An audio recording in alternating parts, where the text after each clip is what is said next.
All right, welcome everyone to our session on AI and EDU, an AI integrated future within education.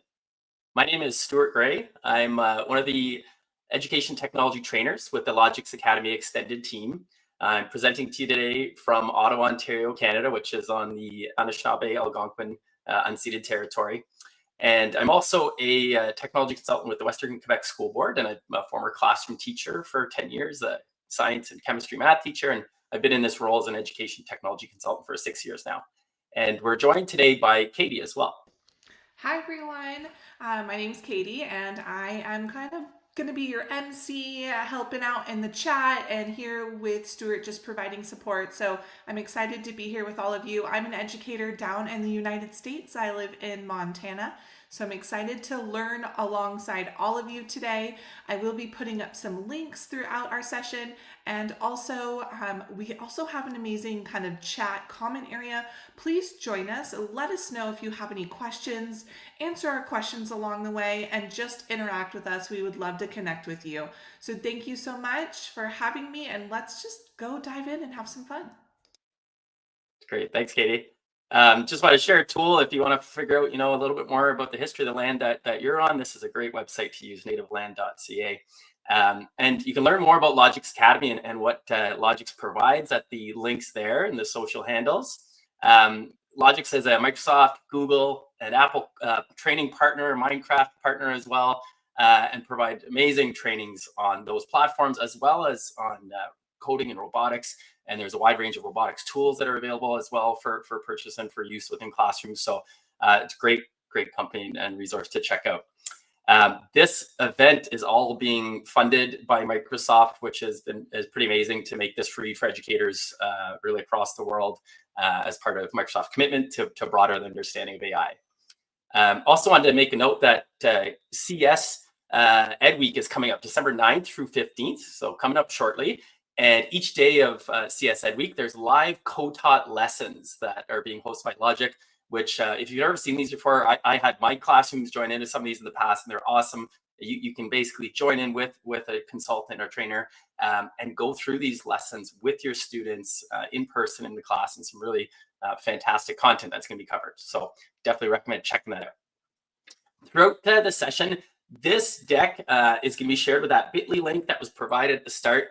This is a publicly available PowerPoint deck, and I kind of use this as my collection of all things AI. It's something I'm really been passionate to work with on this, and so there's notes in all the speaker notes sections throughout, and just something as you're browsing through, there's references for every single slide and image you see in the speaker notes section. So take advantage of that.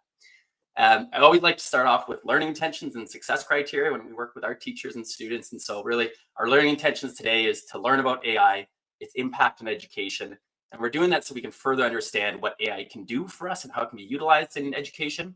And our success criteria would be if we have a better understanding what AI is currently capable of, and if you've gained some hands-on experience with generative AI in an education-specific capacity.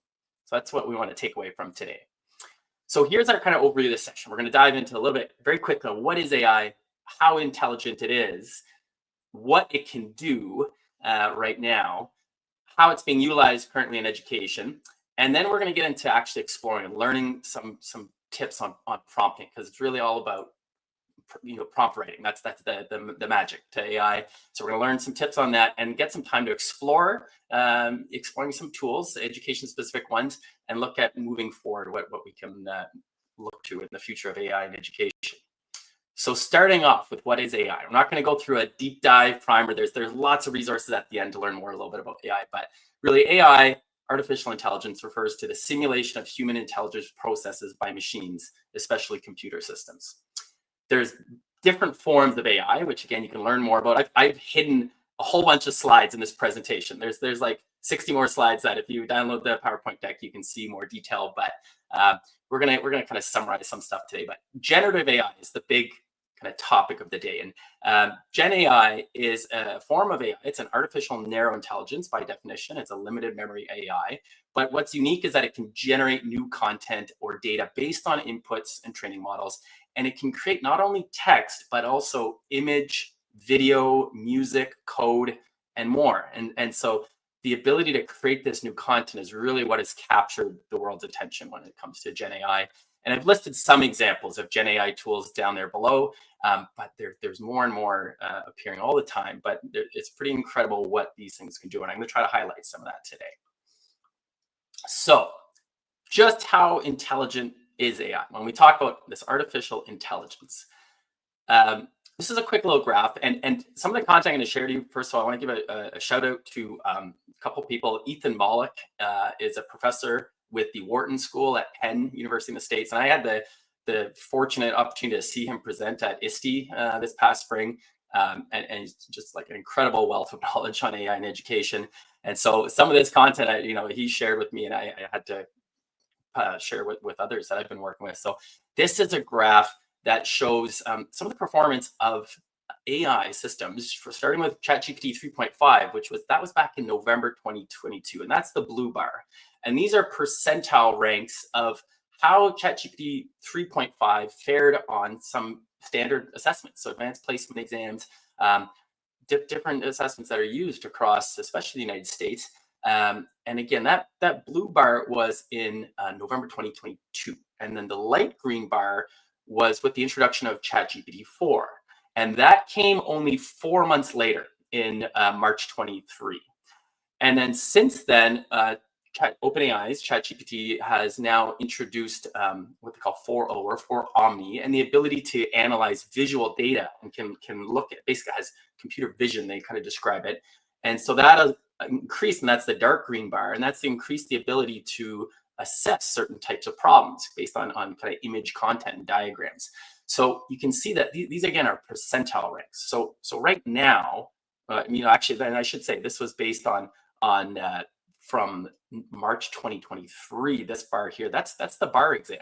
That's the entry for a law exam, and ChatGPT back in March 23 was already finishing at very close to the 90th percentile. So beating 90% of human applicants on the bar exam. And now, since then, OpenAI has started to release their new model of what's called O1. And that's come out in September 24. And it's not widely available. There's preview available now, but the full model is being tested. And that has really, especially on things that require in-depth thinking and knowledge. So on hard types of math as questions, on coding, on PhD level science questions, you can see this huge jump in its ability to solve these types of problems. And again, we're talking about from May this year to September.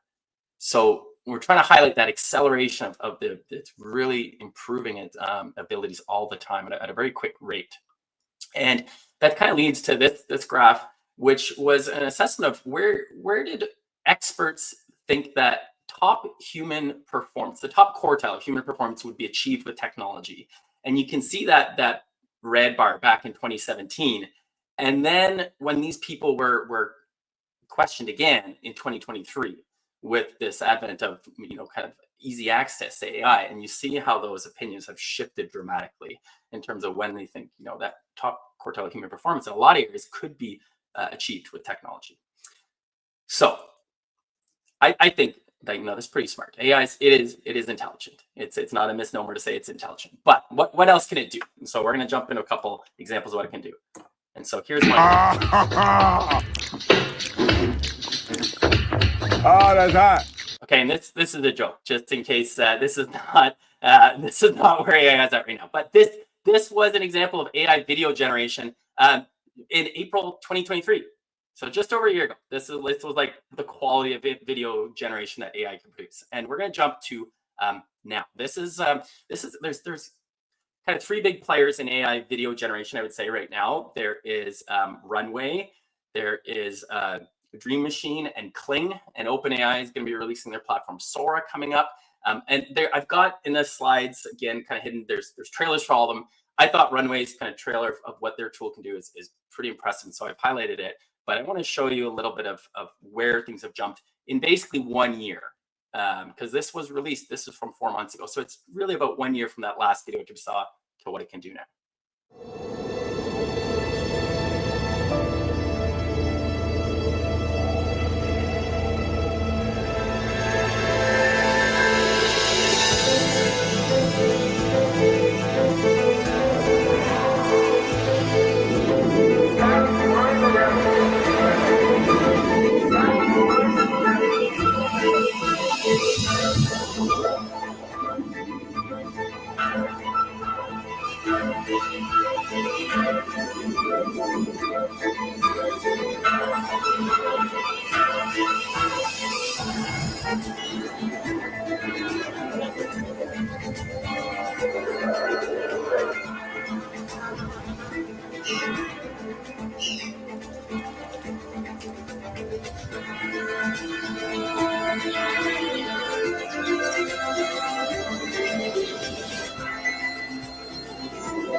Okay, so slight improvement, right, in 1 year.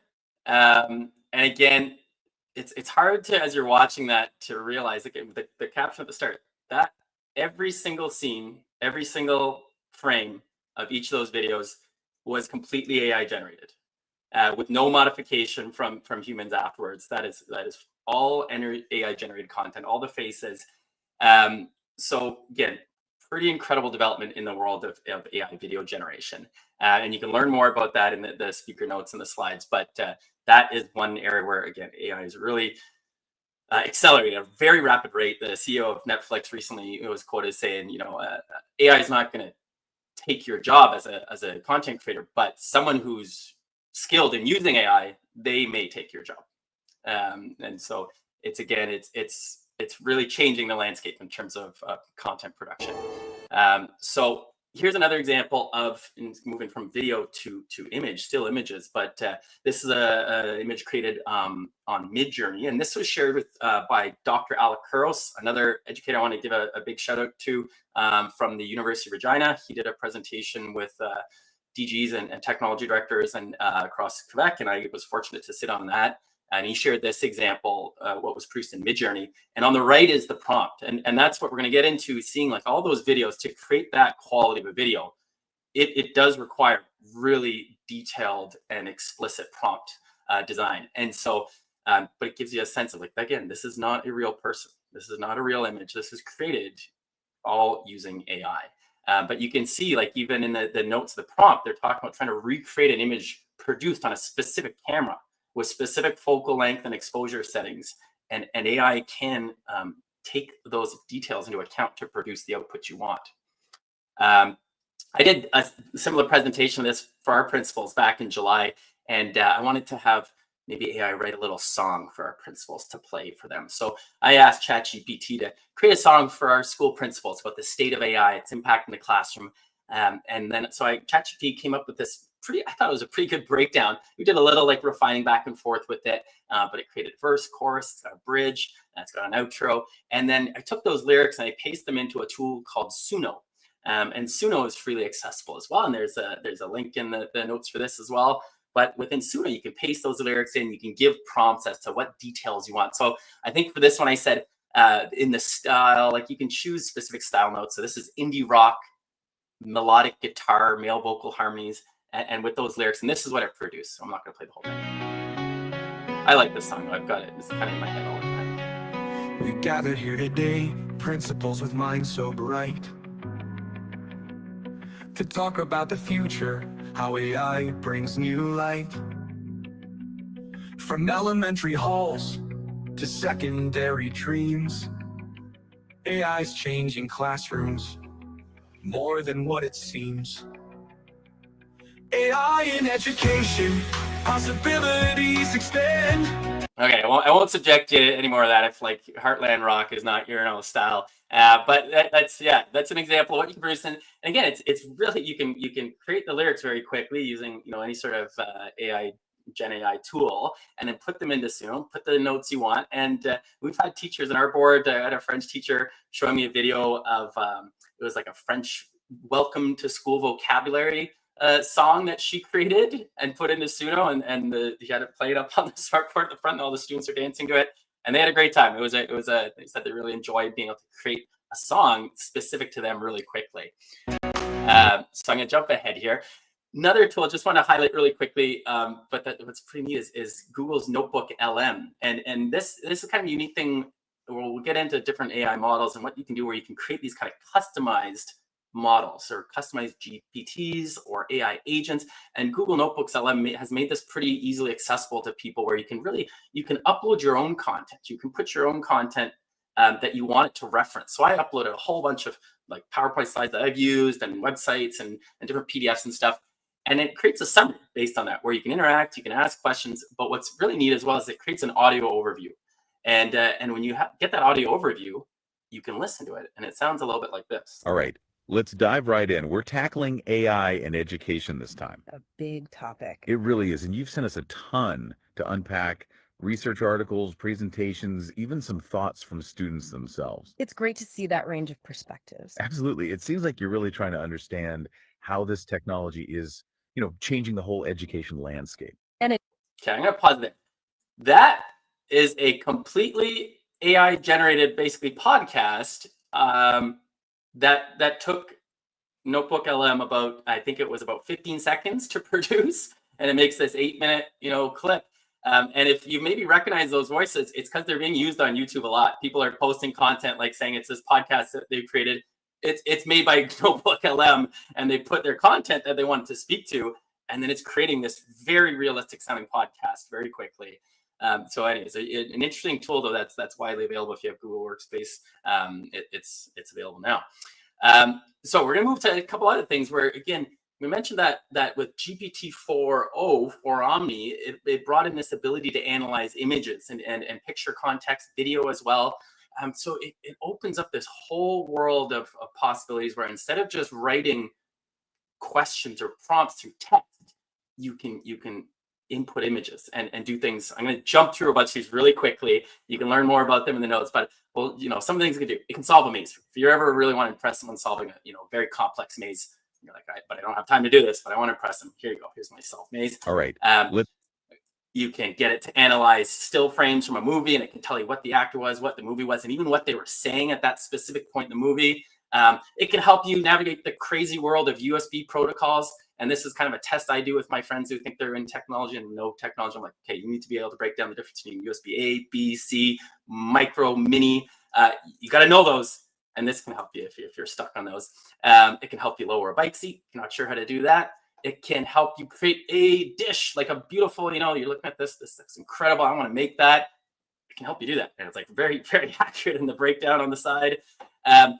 If you live somewhere, I don't know where this is, but if you don't know whether you can park there or not, it can help you solve that. It can help you figure that out. Pretty wild. It says it's Wednesday at 4. You can. You can park for an hour there. I should know this because this is my wedding band, but like I asked it, can you identify what this is made of? And it says, oh, it looks like, there's 2 tones there, but what was really cool is it said there might be specific markings inside. I don't know if I'd ever noticed that before. I flipped it over. I'm like, oh yeah, there's a stamp. And I was like, okay, there you go. It's pure silver. It's sterling silver and the karat gold. Can identify it. It gets jokes. Like, again, we talked about like cable protocols. This is not how you plug in a phone, but it is actually, someone sells that. It's a lightning connector in a VGA like shape cable. And it gets the joke. It gets why that's funny. It can analyze comics.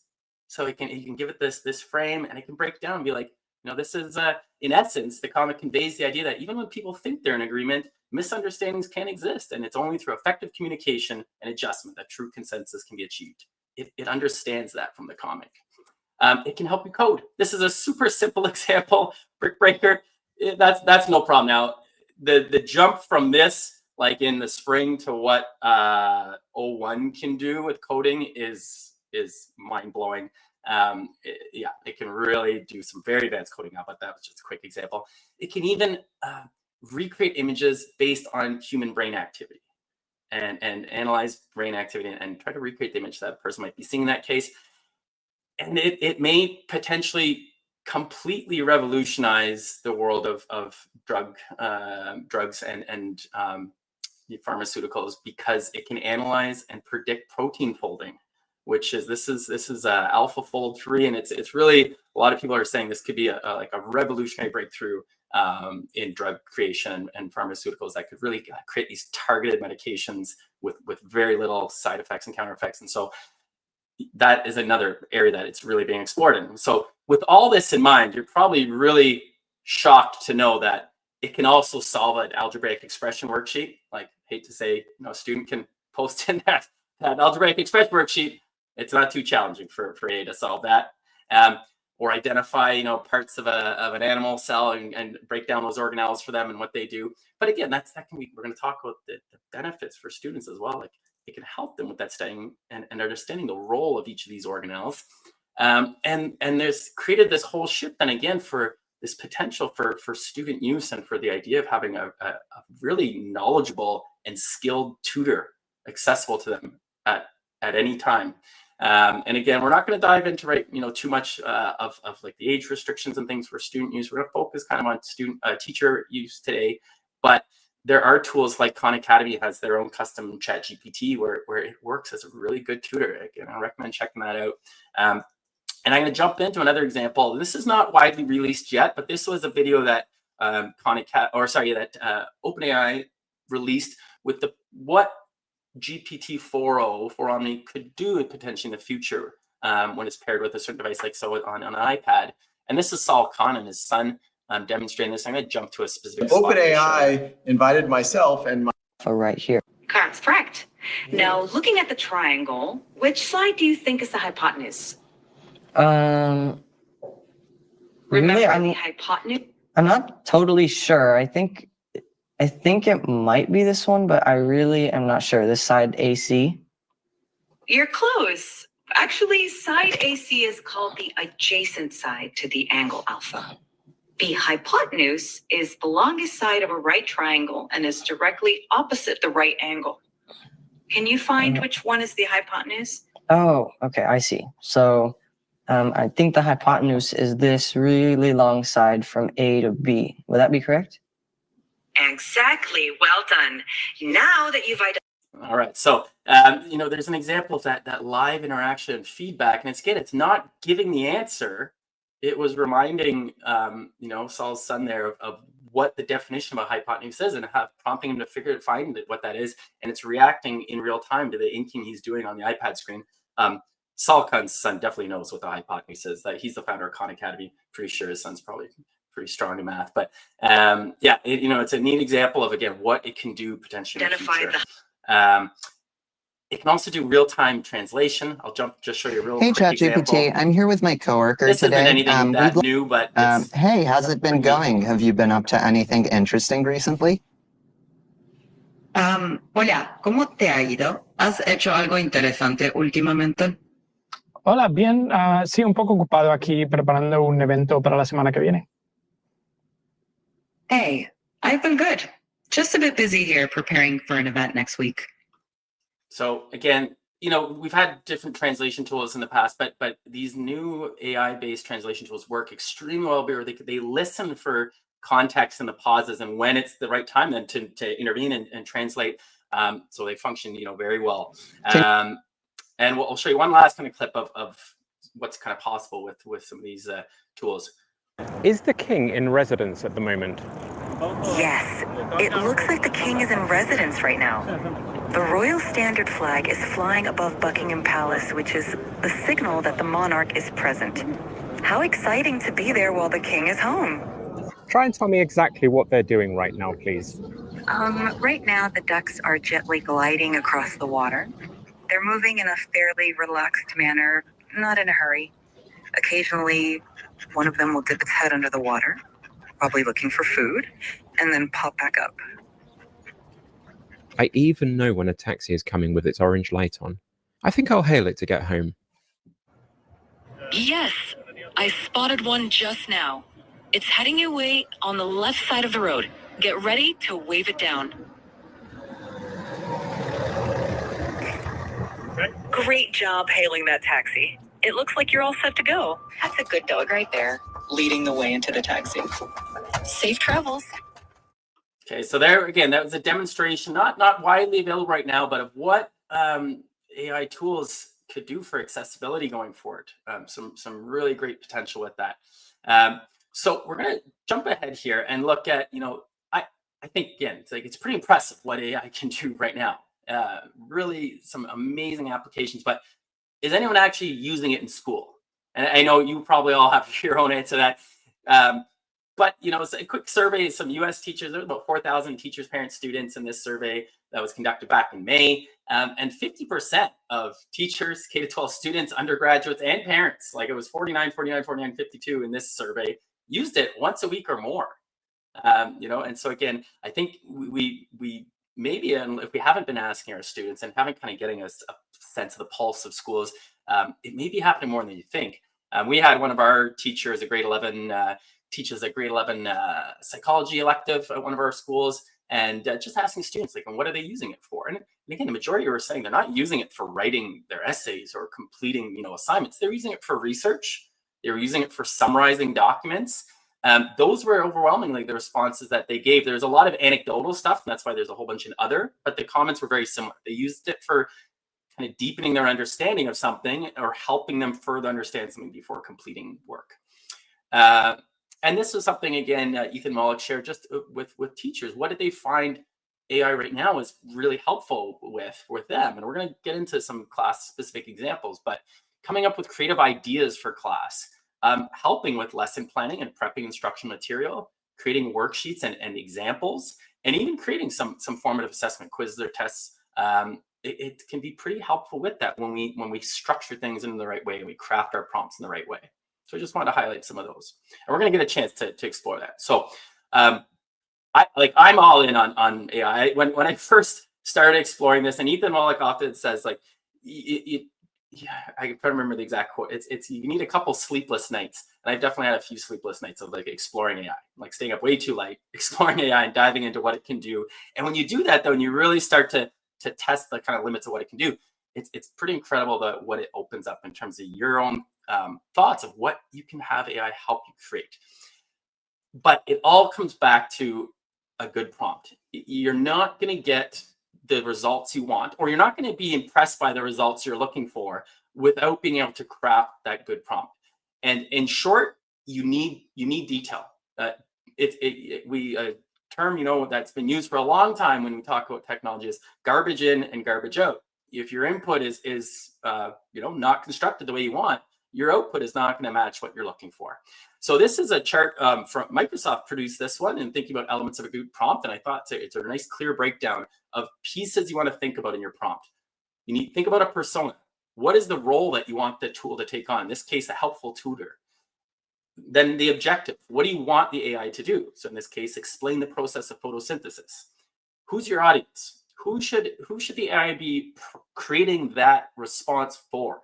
And that's a really important piece because it will very much determine the level of what comes out. And so in this case, a 14-year-old student, that's the level. What is the context? So context of why you need this can help with producing a response that's tailored to what you need. So to assist with biology exams in this case, and boundaries. You can specify boundaries. You can specify a length of a response, of the output you want. This is not getting into it, but we can talk about, do you want that in a table, in a graph, a Word document, a PowerPoint, an Excel? You can get those specific outputs that you want. But just even think about boundaries of the length, the direction, the limitation, the tone, all of that is really important, getting a good response of what you want. And again, it's just kind of 3 big tips. And at the end, give clear instructions, provide context, and iterate and experiment.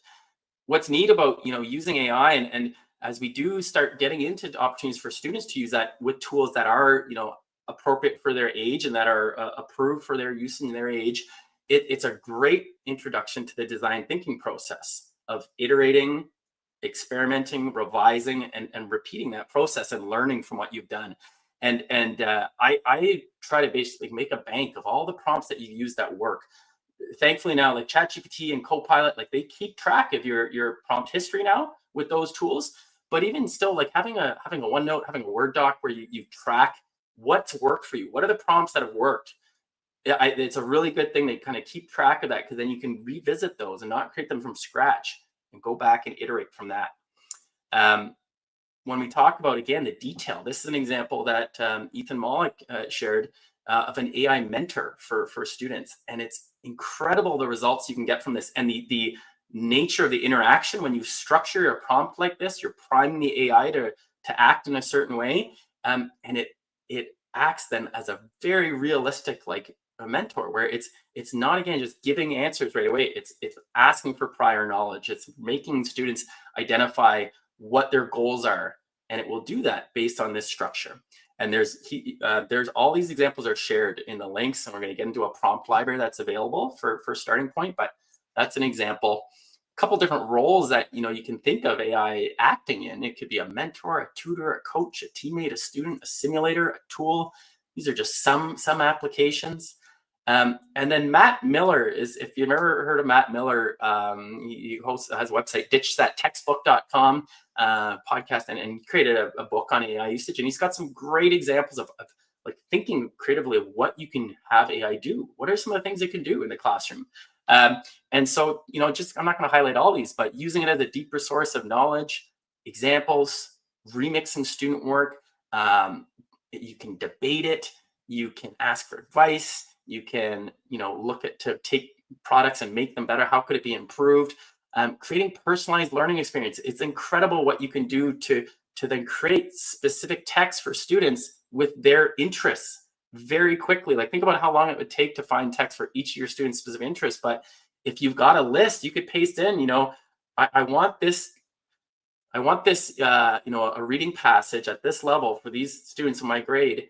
But here are the 25 like top interests of my students, and you could just paste them in, and it will create 25 different reading passages with each of their specific interests. And so again, that like connection then with content for students, it's incredible how fast it can help you do that. So there are different examples here too, different unique perspectives, helping with persuasive writing, helping with vocabulary, asking for different voices is really cool how AI can help with that. And then even things like acting as a virtual lab assistant. There's some neat examples of how AI as a chemistry and science teacher, it's pretty cool what it can do as a virtual kind of lab assistant. So lots and lots of examples of things that it can do, and that we're gonna get to testing out here. This is one that I created. I've been experimenting with in trying to create for a lesson planner. So having a prompt template, if you want to help with ideas, and again, we're going to come to the point that this is not a substitute for your critical knowledge and your professional knowledge. You know best what is going to be impactful and appropriate for your students, but it can definitely help with ideas. And I've taken some previous lessons I've done with chemistry and science lessons, and I've asked Copilot for like looking, can you give me some ideas for these lessons? And it's pretty incredible some of the things it came up with, especially like engaging starter activities for some of these lessons, like things that I hadn't thought of that would be really impactful for my students. So this prompt has worked for me, and when I've tested out, and you can basically copy and paste this in and just replace the bolded italicized text with your specific content. And what has really I found useful, like this is kind of a structure that we use a lot in our school board of what makes an impactful lesson. So we always have to have learning intention success criteria. I want an engaging hook. I want an exit ticket. I want differentiation options. And then we use some kind of high impact teaching strategies as well, like things like four corners, things like note boxes, think, pair, share, different quick things you can do. And you can even you can upload a PDF I used of some of these strategies, and it can analyze those strategies and put them in at specific points in the output for that lesson plan, and do it in a way where it's really well integrated. So the text of that whole prompt is in the speaker notes. You can copy and paste and try it out if you want. And I'm going to show you two prompt libraries just before then we get into the exploration time. This is a great one from Ethan Mollick on yeah, there's different instructor aids, student exercises you can test out. And those are linked there.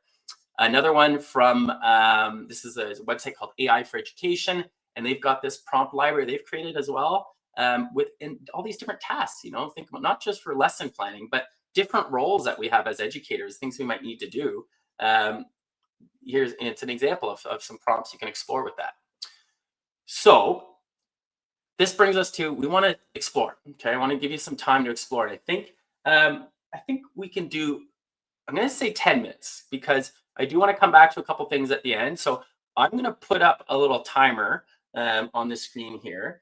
And while this is on, let me just move the timer on. While this is on, this is also a great time for Q&A. So I'm going to try not to talk too much and disturb you as you're working, but we're going to look at the chat.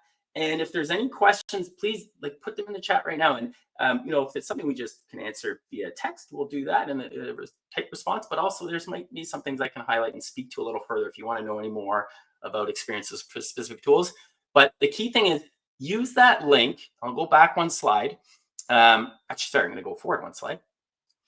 This is a starting point.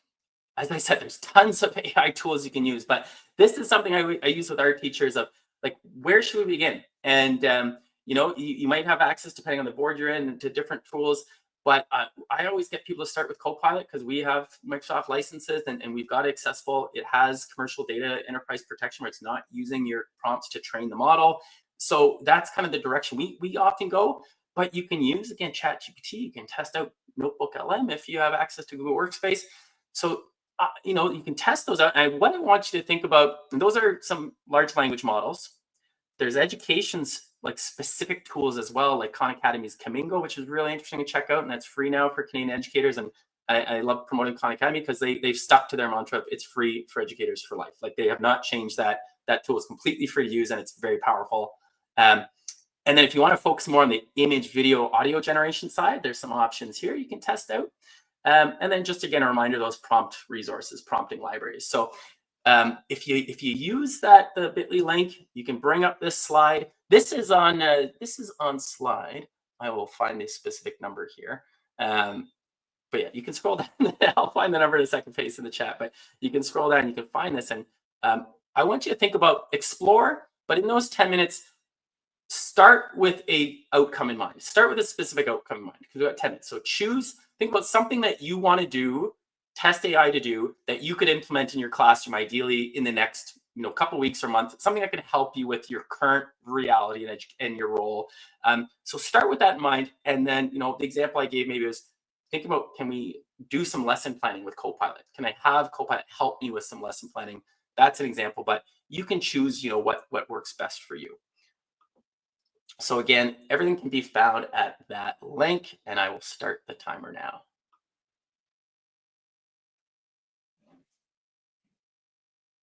Thanks, Katie. Slide 83 for, yeah, there's a lot of slides. I'm skipping over some slides, but I wanted to include, everything as much as possible to share with you so you can explore at your own pace afterwards as well.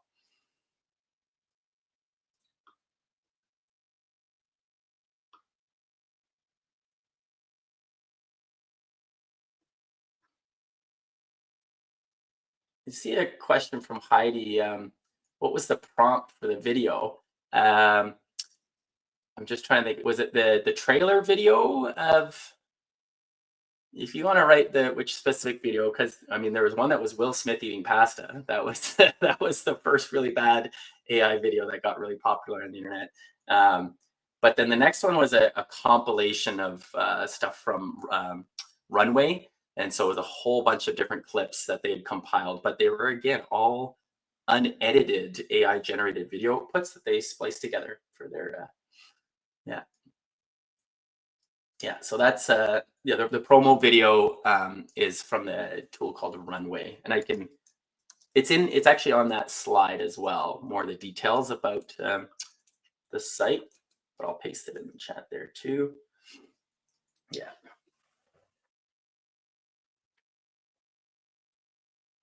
Yeah, with image and video generation too, the level of detail that these producers are putting in, it's really very explicit in terms of the types of output they want, like the camera angles, the techniques used on the camera, different things like the lighting effects, the background, all of that is actually stated in the prompt to get those responses that they want, those outputs.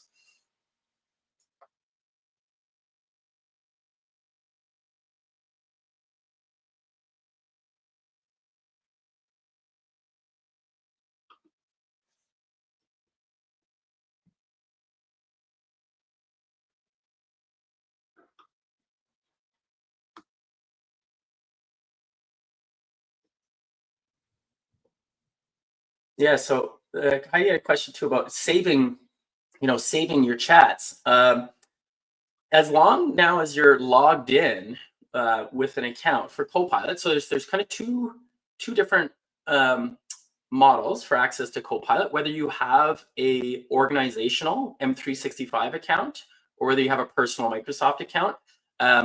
Both though now, if you go to Copilot, so for the organizational accounts, there's different ways that you can access it. The kind of easiest way that I have our staff access it is it's Microsoft365.com/chat. It will bring you right to now Copilot. Now that requires signing in with an organizational M365 license. But when you do that now, it will save all your chats. So every chat that you have will be saved there. You can revisit. It still doesn't rename chats. So ChatGPT is cool in that when you do have that conversation with it, it'll actually rename the chat based on the context. Like it understands what the discussion was about and it names it. So it's easy to find. Copilot still is going to use the starting part of the prompt, but you can rename them. So something I've done is that when I start a chat with Copilot, after I'm done, if it's something that I want to keep, like to revisit, you can delete ones that you don't need anymore just to kind of keep your chat history clean. But with one that's useful, you can actually click on it and you can rename it. So you can say this was a conversation about lesson planning. This one is about differentiated text. And so it helps you go back and find those easily. I still like keeping, my kind of best templates in a separate OneNote or a Word doc, something where you can easily have, it's always there and you can structure it the way you want. And that it makes these really easy to share out with people too. Like we've done a lot where we're trying to compile, trying to get all of our ICT lead teachers and others to let's make a bank of prompts that have worked, that you worked, and you can maybe provide a little screenshot too. What did the output look like? What did you get when you used that prompt? And we're just trying to collect as many of those as possible for application. And then think about, you could have this library of grade level specific, subject specific prompts that work, and to save that time, because it does take time to write really good structured prompt. It's not something that's going to be instantaneous. So keeping those templates is really helpful. So I mentioned, that's the link for the enterprise access to Copilot. But if you have a personal, or you can create a free personal Microsoft account, and then you can access Copilot just at copilot.microsoft.com.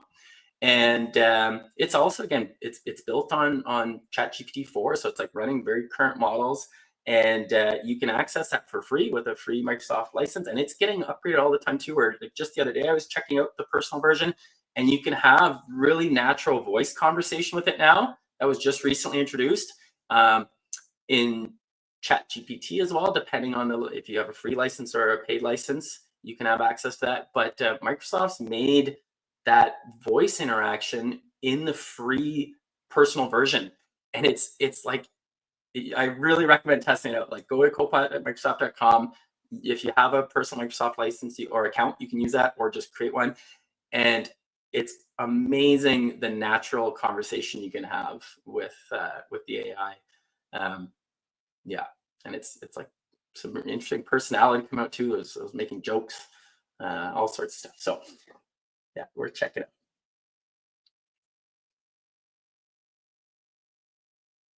So we've got about 3.5 minutes left just for the exploration piece. Again, this is a great time if you have any specific questions in mind about either what we've covered previously or things that have just been in your mind about AI usage. Please put them in the chat there. If you want to just use that time to explore, what's in the PowerPoint deck as well, you can do that.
Okay, so Joel, I just saw, asked a question of, does anyone have a list of various AI tools? And I think like thinking about, what age levels are they available for? So it's a great question because you can look, most companies' terms of service will outline that, but you do have to kind of dig in a little, to find that.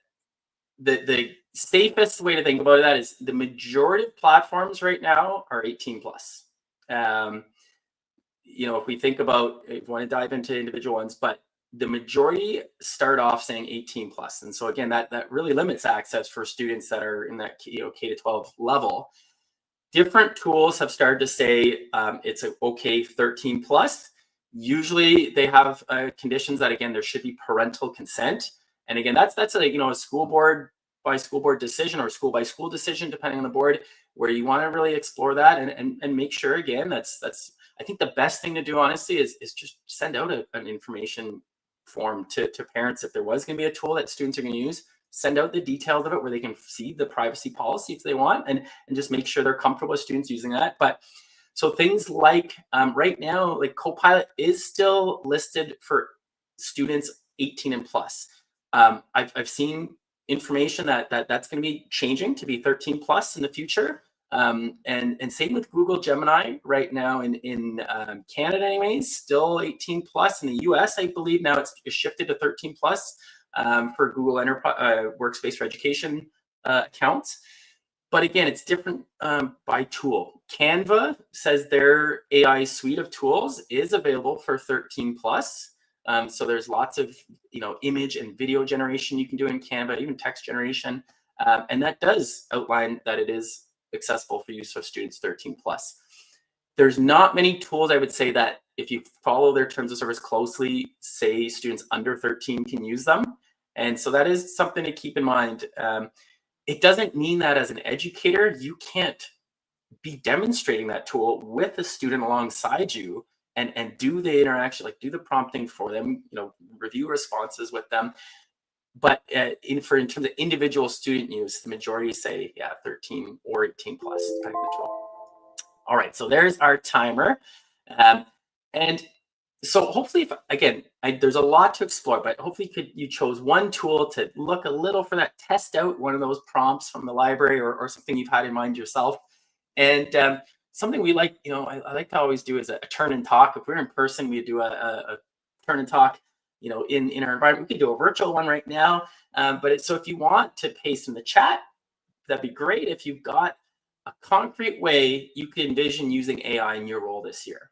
Because again, I know we have some teachers, we have some principals here, we have technology consultants as well. So think about in your role, what's one concrete way you could envision using AI? And if you want to paste that in the chat, that'd be awesome if you do that, and we can revisit those as we go. But you can also just keep that in mind. I like to think of times for reflection as we're going through.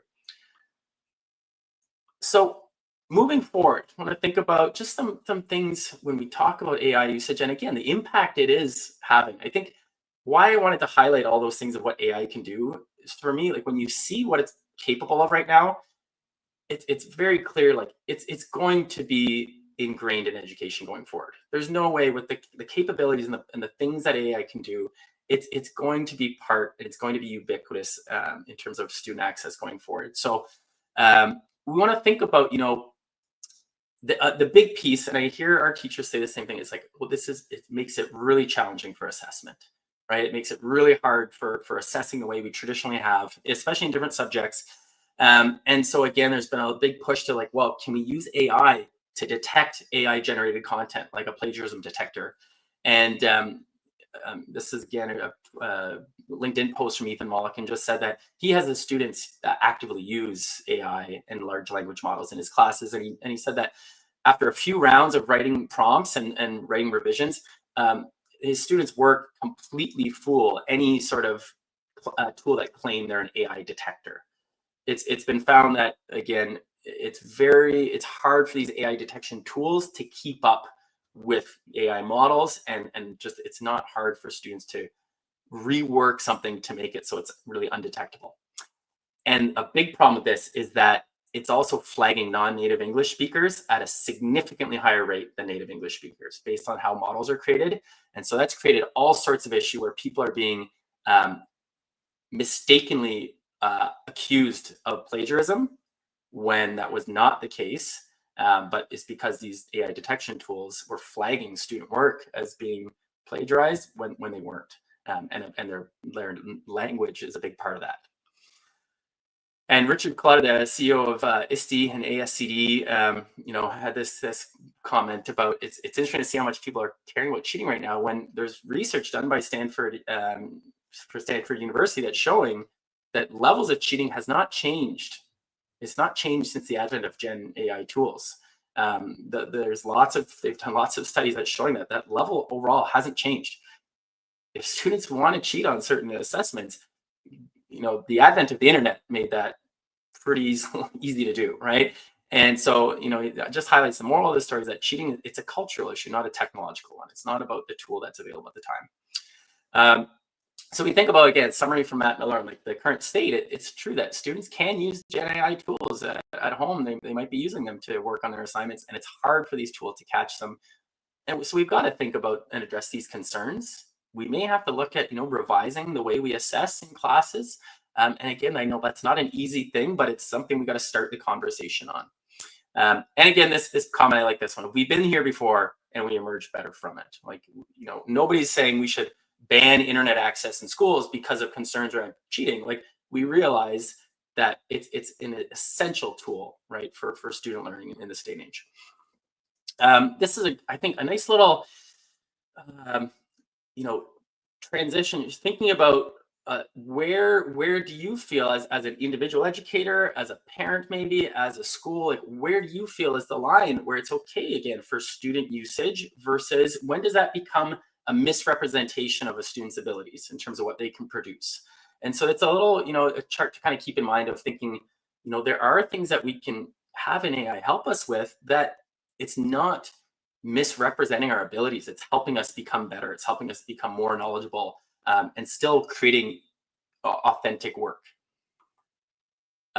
This is an example where Ethan Mollick got really well kind of known because he featured, this is his syllabus. This is an excerpt from his class syllabus, and it's a university class, but he requires students to use ChatGPT. They have to use it, but they have to acknowledge using. This is the big piece I really like. So they have to, every time they do an assignment, include a paragraph of what they used AI for, what specific prompts they used, the results they got, how they modified the prompts, and was it valuable? Like, did it actually help in the end? And so, again, thinking about that incorporation of saying, like, there may be AI usage, but how can we use that critically? Alec Kurros shared some ideas for, again, like different tools that you can use and thinking about, like, modified assessments that make it a little harder for AI to misrepresent student work. But the reality is that traditional assessments may be more challenged with access to these tools, but it's really important that we're not ignoring it. Like, we use the guide not hide kind of philosophy, I would say, in our organization, our board, of showing students, okay, what it is, how it works, the possibilities and its limitations, and thinking about how they can become good prompters and use this responsibly going forward. A couple notes again, just for Matt Miller as well, thinking about moving forward, just ways that you can shift to this world with AI usage. And the piece, again, it's a really great entry into digital citizenship and media literacy, and again, critical thinking skills of having students assess what it's producing and understanding where is that information coming from. They really have to start to develop an understanding of AI to be able to do that. And so that's why it's really important that we start, educating students about this. And also some kind of like ethical considerations, like what is the source of the data? What data is it collecting when we use these tools? Who's writing these algorithms and the accuracy of it? Is it representing people accurately? And there's also, not referenced here, but environmental, concerns as well. You think about there is major energy demands from the use of these tools. So thinking about that big picture holistically of, again, when is this useful for us, and keeping all these elements in mind when we explore.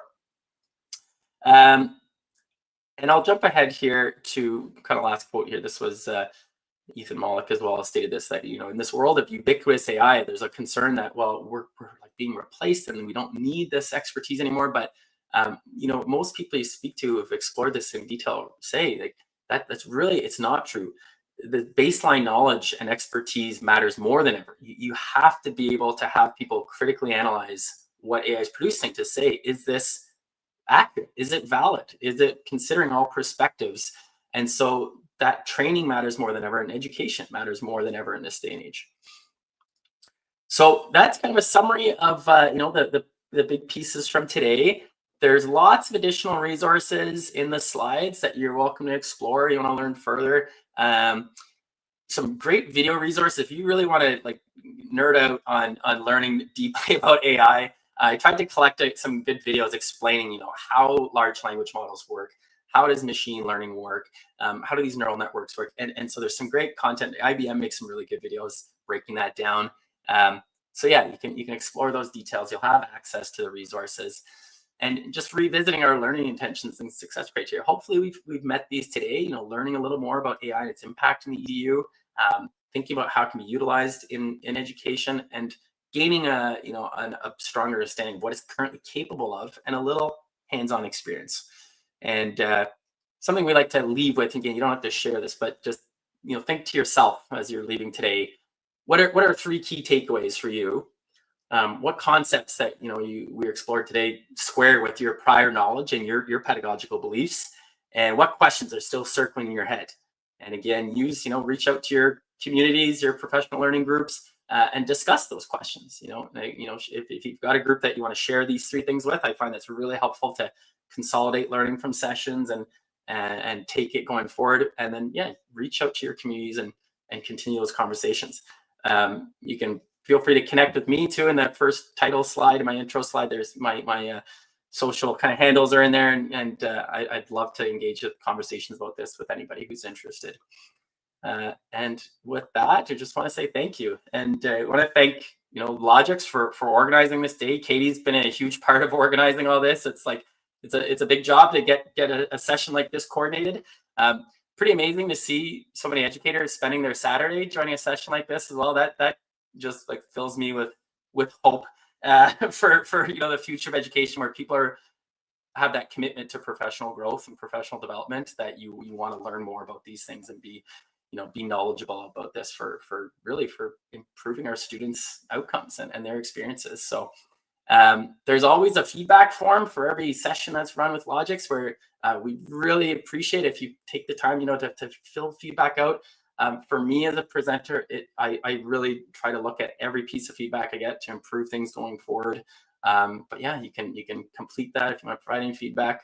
Again, the information for Logix is down there at the bottom, and I want to thank you all for joining us today. Thank you, Stuart. Thank you, everyone, for joining us, and the great questions and everything in the chat. We really appreciate it. We hope you all have a wonderful day, and thank you for filling out our feedback form.